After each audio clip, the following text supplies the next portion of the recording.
একটা সুষ্ঠু রাজনীতি, ছাত্র রাজনীতি স্টুডেন্ট ফান্ড আগামী দিনে আনতে চলেছে। এটা শাসক খুব ভালোভাবে বুঝতে পেরেছে যে স্টুডেন্ট ফান্ড কামিয়াবির দিকে যাচ্ছে। তবে যেভাবে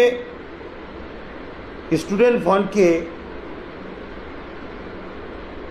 পিছন মানে ভ্যানে তোলা হলো, পিছন ভ্যানে তাদের উপরে যে জুলুম অত্যাচার করেছে, এটা দেখে আমি খুব ভালোভাবে উপলব্ধি করতে পারছি যে স্টুডেন্ট ফান্ড সাকসেসফুল।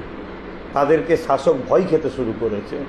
অতএব ভয় যখন করতে শুরু করেছে দুর্নীতিবাজ অত্যাচারীরা, তার মানে স্টুডেন্ট ফান্ড মানুষের কাছে গ্রহণযোগ্যতা পাচ্ছে। তাই স্টুডেন্ট ফান্ডকে বলবো আরও এগিয়ে যাও, সাহসের সঙ্গে এগিয়ে যাও। কেন শিক্ষা দেশ, সমাজ, জাতির ভবিষ্যৎ। অতএব সেই শিক্ষাকে শাসক ধ্বংস করছে, সেই শিক্ষাকে ফিরিয়ে আনতে হবে। তোমাদের যে দাবি দাবা আমি দেখেছি অত্যন্ত সুন্দর এবং যুগ উপযোগী। বর্তমান সময়ে এটা হওয়া খুবই